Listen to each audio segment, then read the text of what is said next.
Welcome back to another video. My name is Patrick Jang. It's a beautiful day out here in fat loss land. This is going to be week 8 of our fat loss phase, and as per usual, we're going to go through a physique and weight loss update and take you guys through Missile Cycle 2 of the Renaissance Periodization Training Program. It's going to be week 1, and I'll be taking you through a pull day. And the program starts off moderate as usual, but in Missile Cycle 2, it ramps up way faster. So it's not going to be easy by any means, but it's going to start off moderate, then ramp up exponentially. I'll take you guys through other miscellaneous things that I'm going to be doing throughout the day. Maybe try out some new sandwich meats, maybe discover the next best thing like I did with oven roasted turkey. And without further ado, let's get right into this video.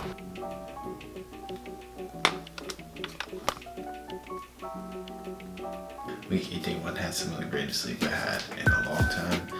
The energy expenditure yesterday was pretty crazy, well over 30,000 steps. This is how I'm looking right now.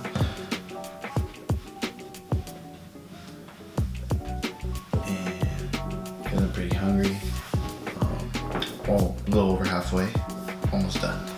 While I'm waiting for people to arrive for our pull session, probably gonna do like maybe 5-10 minutes of air bike just to warm up. One of the major downsides of having a backyard gym is, especially during the winter, it's freezing cold in here, and you know, obviously in the summer it's gonna be like blazing hot. So that's why you always see me wearing like hoodies and stuff like that when I work out. Usually I wouldn't, but in this scenario, it's definitely needed. We usually have music playing in the background, and I'm not trying to get no copyright strike on YouTube and get like banned. So that's why I usually do training commentaries, but enough rambling. Let's get right into the commentary. Welcome back everyone to another training commentary. This is gonna be going over week 8 of my 2021 fat loss phase. So far this week has been pretty much the same as the other weeks. The overall energy has been noticeably lower. I think I'm sitting close to 1,000 calorie deficit on most of the days. Performance has stayed about the same.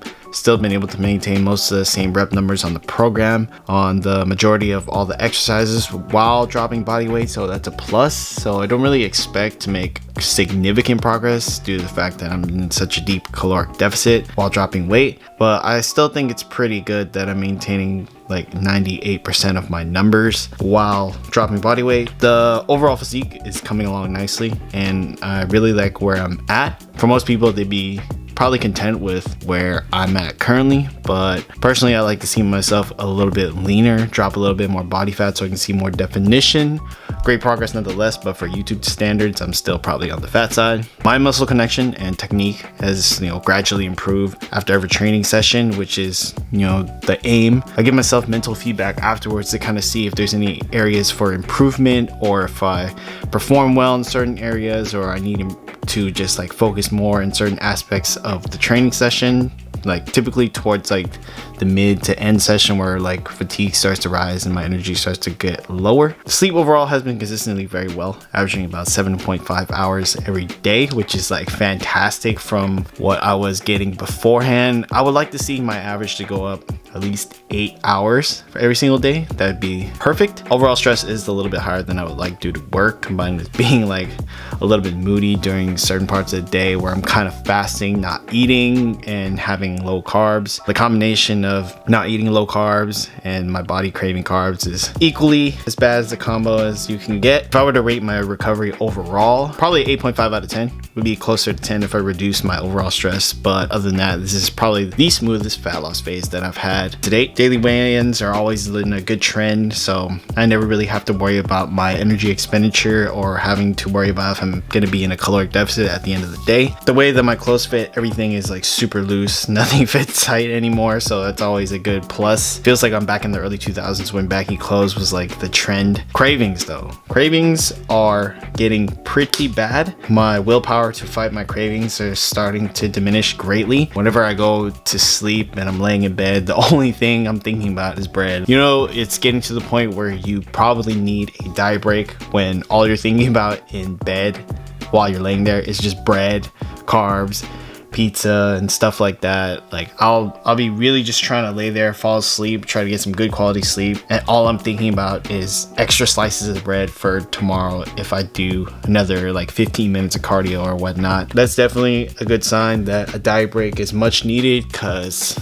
It's probably one of the big red flags that you could possibly have to binge your way back up and just ruin all the progress you've made so far. I'm definitely keeping an eye on that. Everyone has like a breaking point for their willpower to like stay disciplined. So I'm really taking this fat loss process one day at a time. I'm always reminding myself not to complain, just stick to the plan, get the work done, get to the end of the day, and enjoy the fruits of my labor in April. So that's gonna be it for me for this quick little commentary for this week. Nothing new has really happened besides, you know, just work, training, sleep. There's not really much deviation from my usual routine because there's really not much going on anyways during the first part of the year, which is why I kind of structured my cutting and my bulking phase the way it is, where I would cut the early part of the year because there's not much going on anyways, and maintain for maybe like a month or two mid of the year, and then towards the later end of the year when all the fun holidays and everyone's birthdays and all the fun stuff happens, I'll be in my bulking phase, so I never have to worry about dieting, and it's just less stress overall. And I've been doing it for like almost 2-3 years, and I've kind of liked that routine. Thank you guys for listening as always, and remember to get your steps in for the day. Post-workout meal, you know the deal. So what we're gonna be whipping up today, as per usual,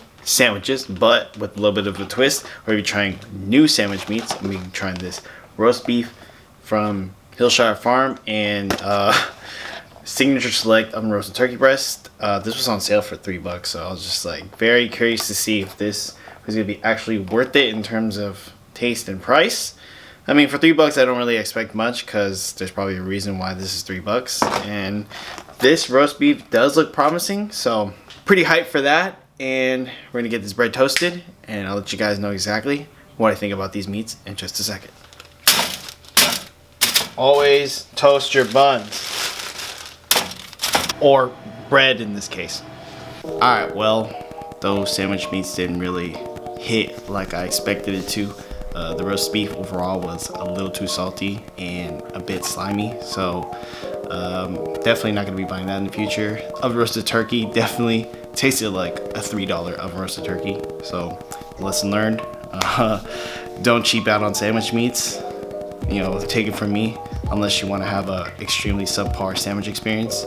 I'll just stick with Costco sandwich meats. At least I know the quality control is a little bit better, but nonetheless, you take risks, sometimes they don't work out.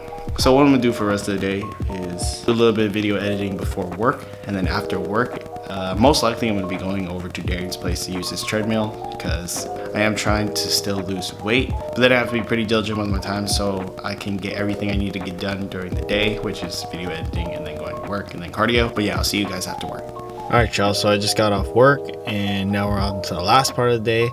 Step count is a little bit below where I want it to be. About to go into Darian's house to use his treadmill, so we're about to do maybe like 40-ish minutes of incline walking real quick before we end off the day, and then go home, prepare for bed, and then just start all over for the next day. Grind never stops.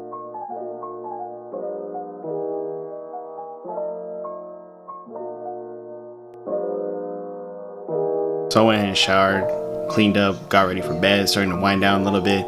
Right now, I am currently watching UFC Embedded Vlog episode 6. I find it very motivating to watch these athletes cut weight and just prep and train for a fight. This weekend's fight card is going to be between Israel Adesanya, Jan Blachowicz, sorry if I butchered that name, Amanda Nunes versus some other girl, Aljamain Sterling and Peter Yan. They're all going to be fighting for each title. My predictions are for this weekend: Peter Yan, Amanda Nunes, and Israel Adesanya. The only thing I'm really worried about between the main card fight is Israel getting caught with like a sneaky overhand right from Jan Blachowicz, or just, you know, being too careless. But for the most part, Israel's game plan is usually not too reckless, and he's more of a counterpuncher rather than risky fighter. Another concern is that if they go to the ground, I don't see Israel's ground game beating Jan's, seeing that post weigh-in fighters tend to be like 30 pounds heavier than they were at weigh-in, so weight does make a difference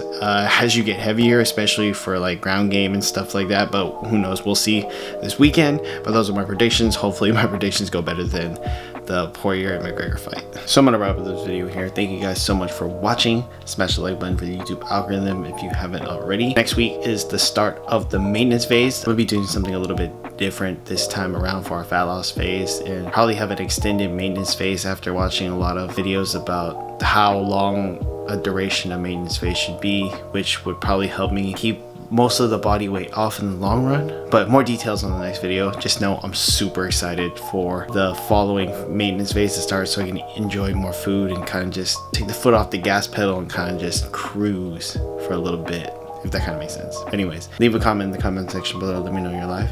Have a good night.